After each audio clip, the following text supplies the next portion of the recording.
This is Eagle Owl, and today I will be talking about Jalen Hurts winning Player of the Week. Also, Cam Jurgens officially back. Julio Jones is signed to the active roster.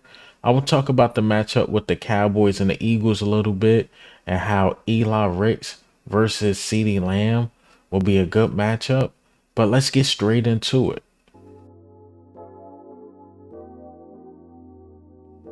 All right, man, let's get straight into it. Let's talk about QB1. QB1, Jalen Hurts is NFC Player of the Week. And we know the numbers, man. The numbers were insane. Completion percentage of 76.3, 319 passing yards, 4 touchdowns, and a passing rating of 135.7. Jalen Hurts just went completely off on the Commanders. It was one of his best games. The fumble is a cost against him, but other than that, flawless game. He did everything you would want a franchise quarterback to do to beat the Commanders. Bad enough he's looked like he's a little handicap on that knee. Actually, I shouldn't even talk about the knee because this is what Jalen Hurts did when the reporters asked him about his knee. Jalen, I got to ask. Anything new with the knee? Feel better? Feel worse? Different? Anything? Okay, that's what I thought. Thanks. See, he got up and walked away. So no more Jalen Hurts knee. We just gonna stop talking about it. He wasn't handicapped. He looked great. He looked great on that knee. So shout out to Jalen Hurts. He did his thing against Washington. And keep going up, man. Keep going up, Jalen Hurts. And also, I found this stat before I get off of Jalen Hurts and get into the other topics. How clutch Jalen Hurts been when we down or when we trailing. So when the Eagles are leading, which he has to fix, he has a completion percentage of 63.6, 1,059 yards, 6 touchdowns, 8 interceptions, and a passer rating of 67. That's when we're leading. So the numbers struggle a bit when we're leading. When it's tied or we behind, his completion percentage goes up to 72.7, total yards of 1,361 yards. He has a total of 13 touchdowns, no interceptions, and a passer rating of 118.7. So he go bonkers when we're down, and we knew we was trailing against the Commanders and the defense was struggling. We really needed Jalen Hurts to win that game, which he did. So he showed when we're losing and he need us to come back, he can do it. He's definitely capable of doing this. Shout out to Jalen Hurts, man. Well-deserved award. NFC Player of the Week. It could have went to him or AJ Brown, whoever it went to. I wouldn't have been mad at it, but AJ Brown went in 2 in a row. The NFL wasn't going to do it. They simply wasn't going to do it. Also, let's talk about Nick Sirianni a bit. If you had any hopes of Rashad Penny or even Boston Scott being RB2, simply wasn't going to happen because. So this is what Nick Sirianni had to say about Kenneth Gainwell being RB2. There's things that you don't see, and he's our RB2 because he's the second best running back on our team. That's based on games, that's based on practice, that's based on the whole body of work. I didn't get this question last week when he pushed over 2 guys to get into the end zone last week, or when he played great in the playoffs last season.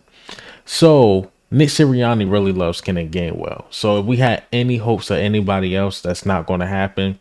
And mind you, I'm not a Kenneth Gainwell hater. It's funny how it's going from me being a super Kenneth Gainwell lover to a hater.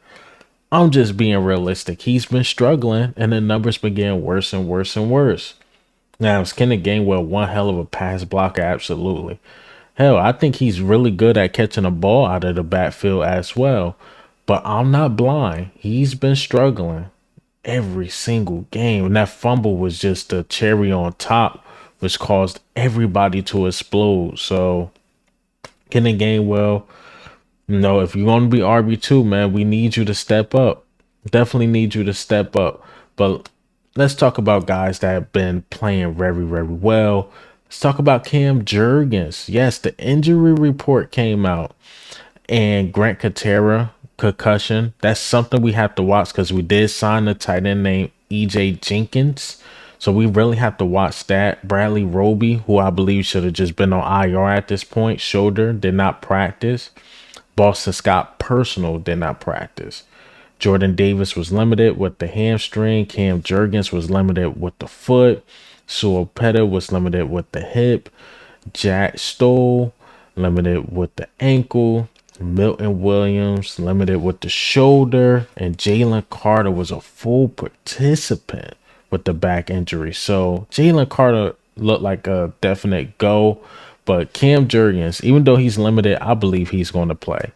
I believe he's going to play because DeAndre Swift need him. Kenneth Gainwell need him. The run game in general needs him. I'm telling you, the run game has not been the same since Cam Jurgens left, since he been hurt. So he adds that element because we know Cam Jurgens can get sideline to sideline. And he's just one hell of a run blocker. He's one hell of a run blocker, man. So we definitely need him back, which I believe he will be back to play for sure. I don't see him missing this game at all. Hell, DeAndre Swift better be begging like, man, come back. Come back. Kenneth Gainwell too. Because again, they need Cam Jurgens. As good as our run games was earlier in the season, have you seen dwindling? It's just simply because that right guard is not there anymore. Julio Jones is officially signed to the active roster. I know I touched on the EJ Jenkins guy, so I'm assuming Albert O will be moved up to the active roster. We just got a tight end on the practice squad, just in case. But again, that Grant Katera thing is something we really have to watch. Not only just missing a couple games, but honestly, would this force him into retirement? Because as we know, Grant Katera has a history of concussions since college. His draft stock dropped because of his concussions, and he thought he wasn't even going to play football anymore because of his concussion. So that's something we definitely have to watch. But again, Julio Jones is signed to the active roster, which is really good. And it's going to be interesting what moves we make because we're going to have to drop some people. You can't have too many people active and signed to the active roster. The only guy that's really coming to mind is Josiah Scott. But again, you're going to have a lot of other guys coming back, not just Cam Jurgens, not just Julio Jones being signed to the active roster, but you still got Quez out there. You still got Justin Evans out there as well. So I wonder who they're going to move to get those guys on the active roster. We will see. We will definitely see as time go on. Okay. All right. And I guess lastly, I want to talk about Bradley Roby being out. So with Bradley Roby being out, that means Eli Ricks is going to be a slot corner. I know they're going to mix in Sidney Brown in certain packages, but I believe the primary guy is going to be Eli Ricks. Now, Eli Ricks, we really have to watch because they're going to try to line up CeeDee Lamb against him. They're going to try a lot. So I want to see Eli Ricks up to this test because so far, so good, man. I'm not going to lie. I'm not saying he's shutting guys down, but he did a really good job against Tyreek Hill. We know in preseason he did a really good job against Michael Pittman. Now we're talking about a whole nother atmosphere in the link against the Cowboys. And we know CeeDee Lamb is going to try to attack Eli Ricks and Bradbury. And if Eli Ricks hold up, you might have to permanently keep him there. If Eli Ricks hold up against CeeDee Lamb, you're going to have to permanently keep him there. So that's going to be one to watch. I'm going to be watching that. And I'm going to also watch Jalen Hurts and see how we protect the ball. We protect the ball. We beat the Cowboys.